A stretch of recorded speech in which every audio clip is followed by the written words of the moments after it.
मैं आप सभी को और सभी देशवासियों को रमजान की भी मुबारकबाद देता हूं। जब सूफी परंपरा हिंदुस्तान आई तो उसे भी लगा जैसे वो अपनी ही जमी से जुड़ गई हो। यहां बाबा फरीद की रूहानी बातों ने दिलों को सुकून दिया। हजरत निजामुद्दीन की महफिलों ने मोहब्बत के दिए जलाए। हजरत अमीर खुसरो की बोलियों ने नए मोती पिरोए और जो नतीजा निकला वो हजरत खुसरो के इन मशहूर पंक्तियों में व्यक्त हुआ। बन के पंछी भय बावरे, बन के पंछी भय बावरे, ऐसी बिन बजाई सांवरे, तार तार की तान निराली, जुम रही सब बन की डारी। भारत में सूफी परंपरा ने अपनी एक अलग पहचान बनाई। सूफी संतों ने खुद को महज मस्जिदों या खानकाहों तक सीमित नहीं रखा। उन्होंने पवित्र कुरान के हर्फ पढ़े तो वेदों के स्वर भी सुने। उन्होंने अजान की सदा में भक्ति के गीतों की मिठास को जोड़ी और इसलिए उपनिषद, जिसे संस्कृत में एकम सत विप्राहा बहुधा वदंती कहते थे, हजरत निजामुद्दीन औलिया ने वही बात हर कौम रास्त राहे दिने व किबला गाहे जैसे सूफी गीत गाकर कही। अलग अलग भाषा, शैली और शब्द, लेकिन संदेश वही। मुझे खुशी है कि आज जहान खुसरो उसी परंपरा की एक आधुनिक पहचान बन गया है। साथियों, किसी भी देश की सभ्यता उसकी तहजीब को स्वर उसके गीत संगीत से मिलती है, उसकी अभिव्यक्ति कला से होती है। हजरत खुसरो कहते थे, भारत के संगीत में एक सम्मोहन है, एक ऐसा सम्मोहन कि जंगल में हिरण अपने जीवन का डर भूलकर स्थिर हो जाते थे।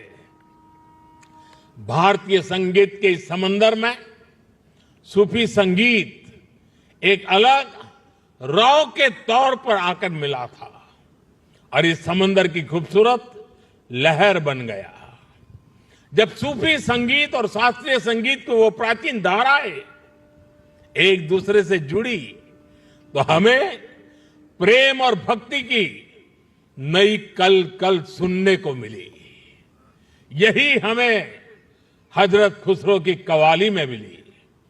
यही हमें बाबा फरीद के दोहे मिले, बुल्ले शाह के स्वर मिले, मीर के गीत मिले।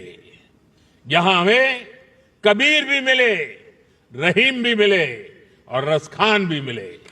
इन संतों और औलियों ने भक्ति को एक नया आयाम दिया।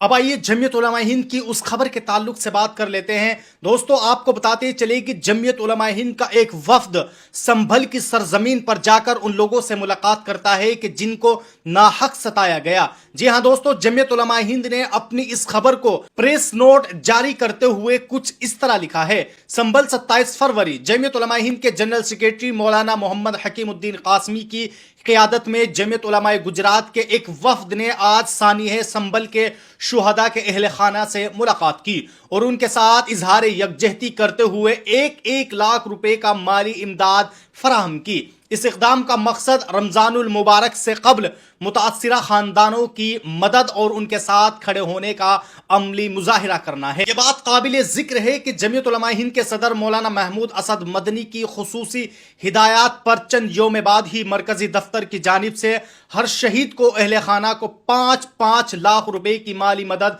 फराम की जा चुकी है। जमीयत मुतासरीन के साथ मुसलसल राब्ते में है और उनकी हर मुमकिन मदद को यकीनी बनाने के लिए कोशा हैं।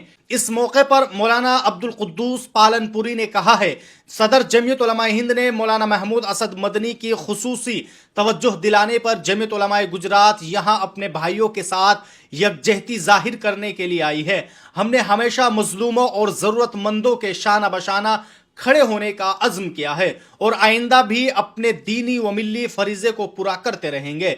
जमीयत उलमा हिंद के जनरल गया यहूदी धार्मिक नेताओं और रोमन साम्राज्य ने ईसा मसीह को सूली पर चढ़ा दिया, जिसके बाद उनके अनुयायी ईसाई कहलाने लगे। ईसाई धर्म ने रोमन साम्राज्य में फैलाव पाया और बाद में पश्चिमी दुनिया का प्रमुख धर्म बन गया। अब बात करते हैं इस्लाम धर्म का उदय और पहले टकराव के बारे में। इस्लाम की स्थापना 7वीं सदी में पैगंबर मोहम्मद सल्लल्लाहु अलैहि वसल्लम के द्वारा हुई थी। मुसलमान ये मानते हैं कि इस्लाम अंतिम और पूर्ण धर्म है और पैगंबर मोहम्मद सल्लल्लाहु अलैहि वसल्लम अंतिम पैगंबर हैं।